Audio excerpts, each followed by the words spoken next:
great. Yeah, we're going to talk about your how you started because I'm kind of curious to know more about that. Before, I don't know if you want to do like a little disclaimer before we start about Urbex and also explain what Urbex is because I realized preparing this episode actually that some people don't even know what Urbex is. So maybe it would be nice to explain it a little.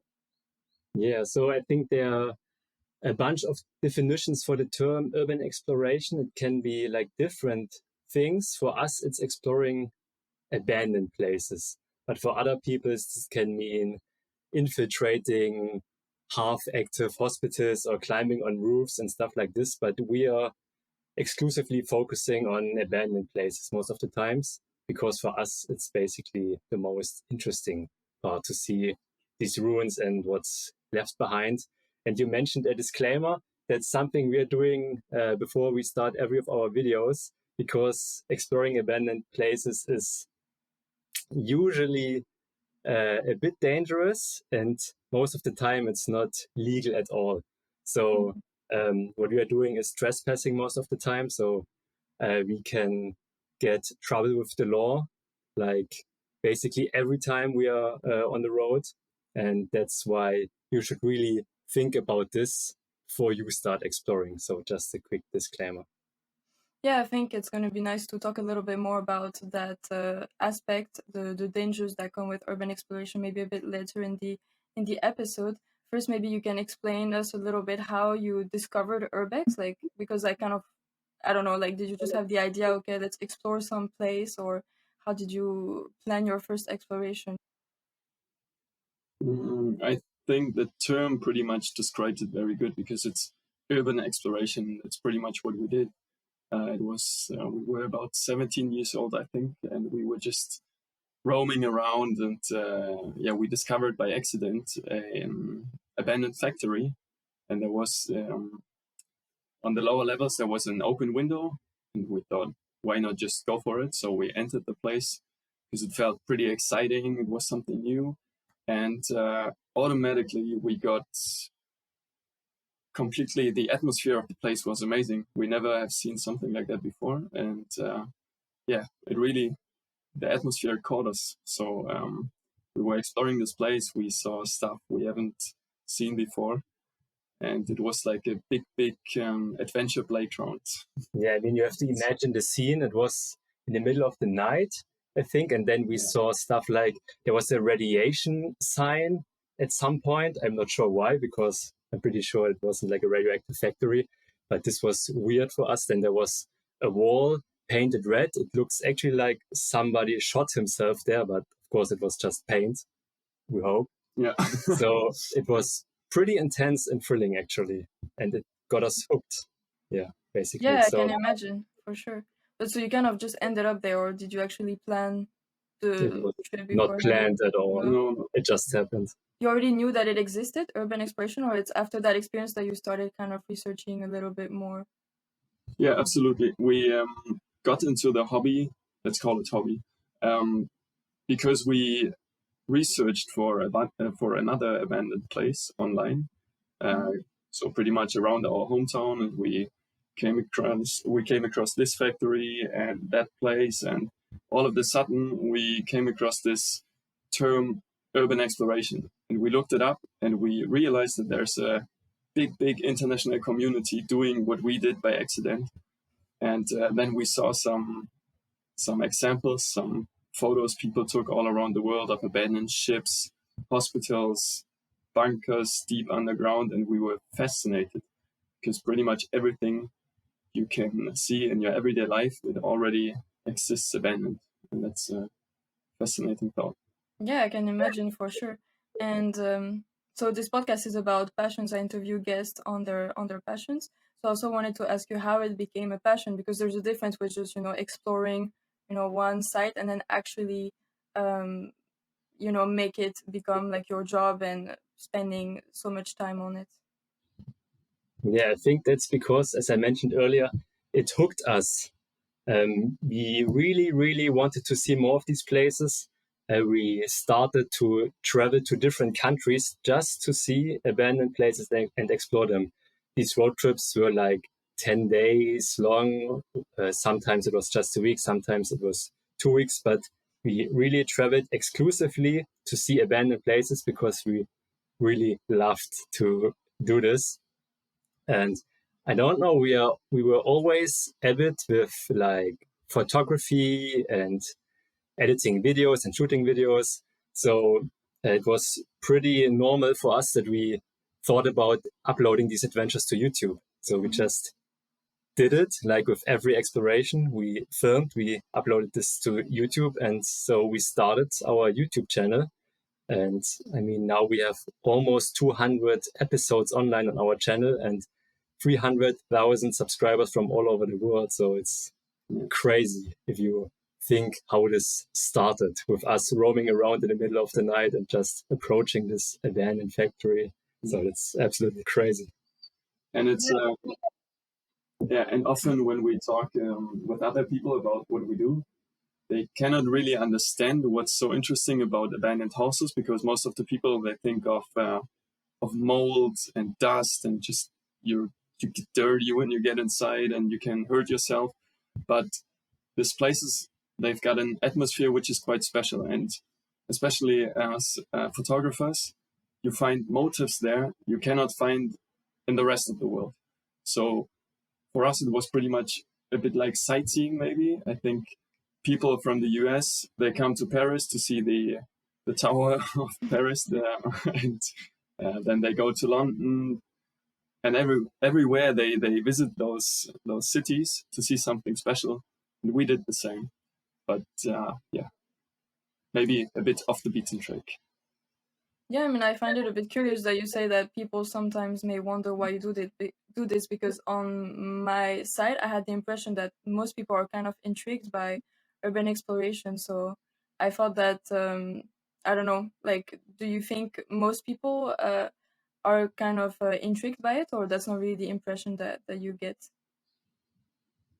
It's hard to say because there are really a lot of people who like it, but there are also a lot of people who really don't like it at all. I think the people who like it, they like it for different aspects. Some like it because they can go there to these places and be alone, because abandoned places are exactly this, abandoned. There are no people at all. So some people go there to take a break from society. And for example, if these people are artists, they go there with their spray can and do a great piece of art with their graffiti, or other people even go there to play music. We experienced this as well.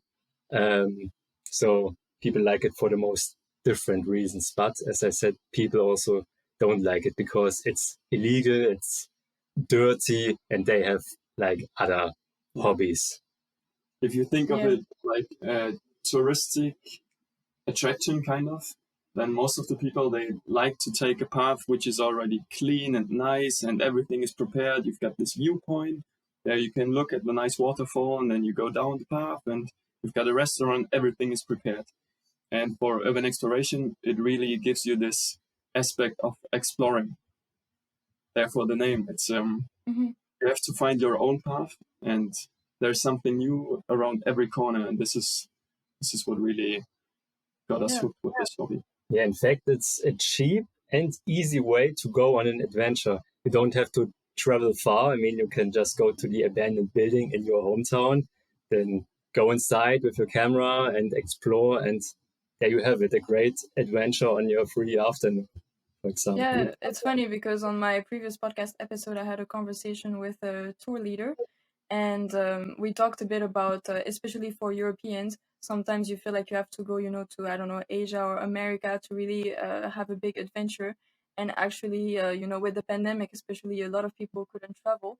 And sometimes, in your hometown or not far from your house, you can have adventures. You don't always need to go to the further, place. So I think that's interesting that you mentioned that now. And yeah, I can imagine that if you talked about tourism, that we all have different, ways of being tourists. So for sure, some people, it might fit them that way, and then for others, maybe that's not what they are comfortable with. So maybe this exploring abandoned places is also some kind of dark tourism. Maybe, I'm not really sure with the term, but people stop wanting to see these mainstream locations overall in the world, because it's like mainstreamy to do this and they want to see something different. So maybe more people start with exploring abandoned places. I think we could see this during the pandemic already. And I think more people started with this hobby during the pandemic. It got a bit hyped. At least it was like that over here in Germany. Yeah. Okay. And in fact, it's not only people doing it on their own. There are, for example, guided tours to Chernobyl by now, which was a few years back.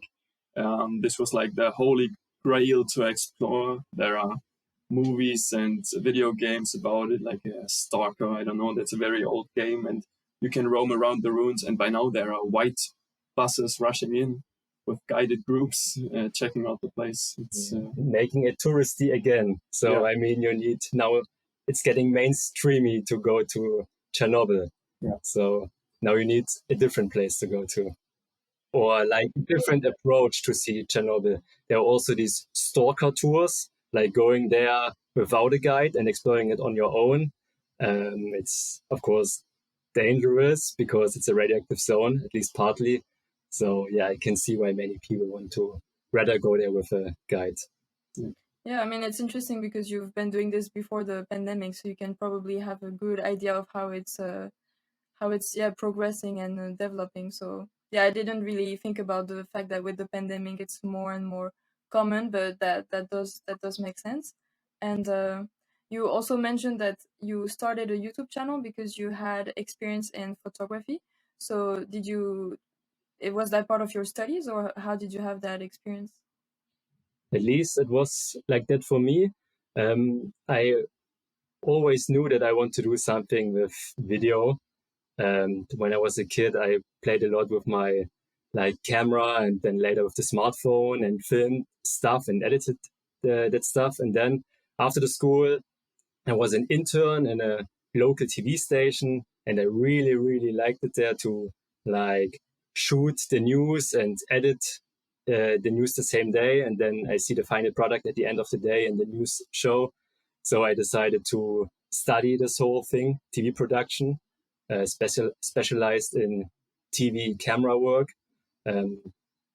So I went to Leipzig for this and lived there for 4 years and worked in a TV station again next to my studies. So I really, really learned a lot during that time. So it was only natural to integrate this knowledge into our urban exploration project. That's why you can see this documentary approach in our current videos, I think. Yeah. So we've got the same interests, and we met in school and we became friends because of that, because of the shared fascination for video production. But for me, it was my father who gave me my first camera, and then I traveled a lot always. As soon as I got some free time, I traveled, and I took a lot of pictures, and I like shooting video and I like taking pictures, but I'm not much of a cutter, so most of that is Marco's job. But I had some experiences in working on a film set, for example, but I studied environmental engineering for 4 years. Okay. So that has got nothing to do with this, what we do by now. And so, yeah, I kind of gathered some experiences by just doing it. And Marco is the brain. But studying this also helped us, I mean, with the whole asbestos thing, for example. Yeah, so it has actually some connections to abandoned places. Maybe you can explain this with asbestos. Well, urban exploration is dangerous because of some things. One of them is, of course, directly hurting yourself by falling into a hole, hitting your knee, stepping into a rusty nail, something like that. Mostly it's dark in these places, so you don't see this. Yeah, and everything is rotten. Mm-hmm. But then you've got more, it's not that obvious, for example, mold. Invisible dangers. Yeah, mold, asbestos, other building materials they used back in the days, or for example, if something got burned and you inhale that stuff, it can be quite toxic. And one part of my studies was to think about how to tear down abandoned buildings and to do the whole thing safe. So I learned quite something about all that materials, which comes in quite handy now we don't see much explorers who use FFP3 protection masks, for example, and they better should do it. It's not really fun. In our videos, we don't often wear them, but if it's necessary, I mean, if Till spots something, a scene where it's necessary, we put them on, and then, so we are usually prepared. We also have gloves, and when it's necessary. Yeah, especially, let's say we're talking about urban exploration, somebody sees or listens to this podcast and they want to start with it, please inform yourself, because asbestos, really, it's not so fun. And there are quite easy ways to protect yourself. Wearing a proper respirator mask, wearing gloves. But for example, if you go to a place which is quite, how you say, ventilated by air, so a lot of broken windows, maybe it's a bit wet, so there cannot be a big cloud of dust when you walk through it, so it's fine. But for example, you go to a bunker, everything is full of fungus and mold, and you should wear a mask. Yeah, by now it sounds like there are more reasons not to do Urbex, but for us there are even more reasons to do Urbex, and that's why we are doing it. I mean, as long as you're prepared for like the negative stuff, it's a great thing to do, basically. Yeah, no, for sure. I can imagine that you do have to prepare. You can just like walk around and go like that.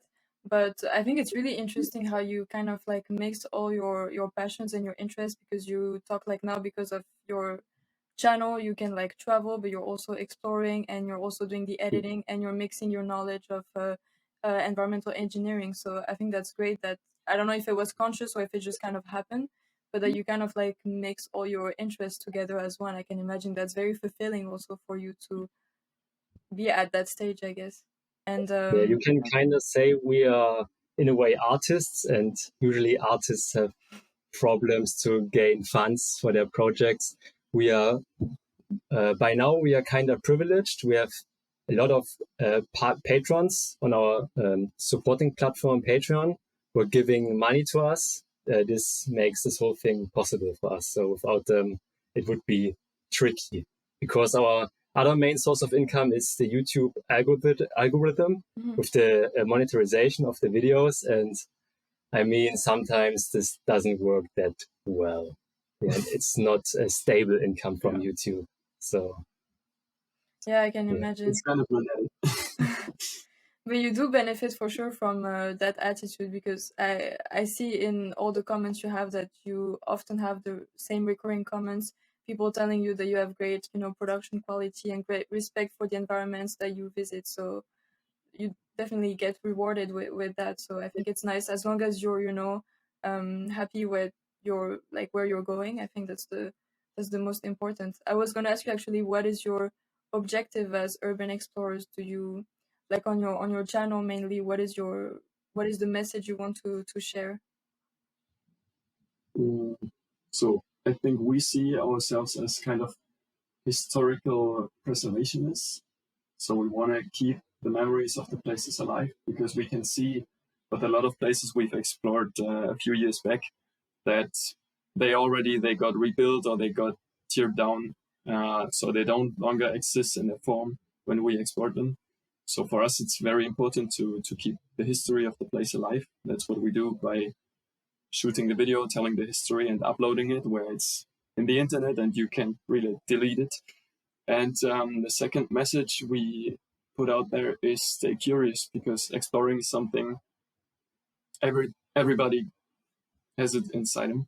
And that's something we should really do even in our everyday life.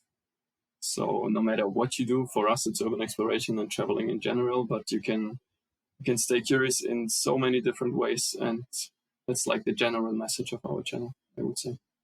Yeah, I think staying curious is something people always did, like our ancestors all the time. And by now, I'm not sure if people really pursue this. Maybe nowadays they are a bit lazy and rather chill at home and watch Netflix and stuff. But still, it's inside of us, the aspect of exploring and staying curious. So I think this makes us happy if we pursue this. Great, yeah. I think that fits also with the message of my podcast, because for me it's more like stay passionate, I guess. And I always try to show that even if people are listening to this episode but they're not, passionate about Urbex, that it doesn't matter. You can still get out of from the message, to stay curious, stay passionate, and then you can still like get the energy and then find inspiration from that.